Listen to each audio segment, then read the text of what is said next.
नायगाव दादर येथील पद्मशाली युवक संघ या पद्मशाली संस्थेने संस्थेच्या सभागृहात 88वा वर्धापन नुकताच साजरा केला।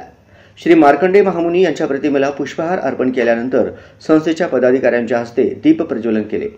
पद्मशाली युवक संघ अध्यक्ष सीतारामुलू गंजी यांनी कार्यक्रमास उपस्थितांचे स्वागत केले। पद्मशाली युवक संघ विश्वस्त तिरंदाज सत्यनारायण यांनी संस्थेचा इतिहास सांगून कार्यक्रमात मार्गदर्शन केले। ते म्हणाले की त्या काळातील आपल्या पद्मशाली समाजातील वडीलधाऱ्या मंडळींनी आपली संस्था टिकवण्यासाठी अनेक कष्ट सहन केले। त्यांनी संस्थेला सढळ हस्ते दान करून पद्मशाली युवक संघ समाजाला कशा प्रकारे आपल्या समाजाला पुढे आणले याबाबत सविस्तर माहिती दिली। संस्थेची इमारत जुनी असल्याने कार्यक्रमाचे जास्त बुकिंग सध्या मिळत नाही, म्हणून संस्थेने सध्याची इमारत पूर्ण पाडून नव्याने इमारत पुन्हा बांधण्याचा निर्णय घेतलाय। या कार्यासाठी समाज बांधवांनी आपल्या यथाशक्तीनुसार इमारत बांधण्यास देणगी द्यावी असे आवाहन केले। या कार्यक्रमात वास्तुविशारदाने तयार केलेला इमारतीचा आराखडा प्रस्तावित लेआउट पीपीटीद्वारे स्क्रीनवर दाखवण्यात आला।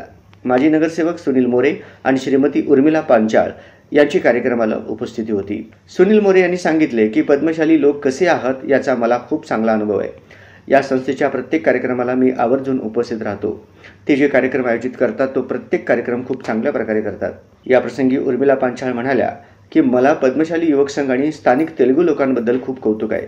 पद्मशाली समाजातील लोक माझ्याशी सर्वजण मैत्रीपूर्ण वागतात।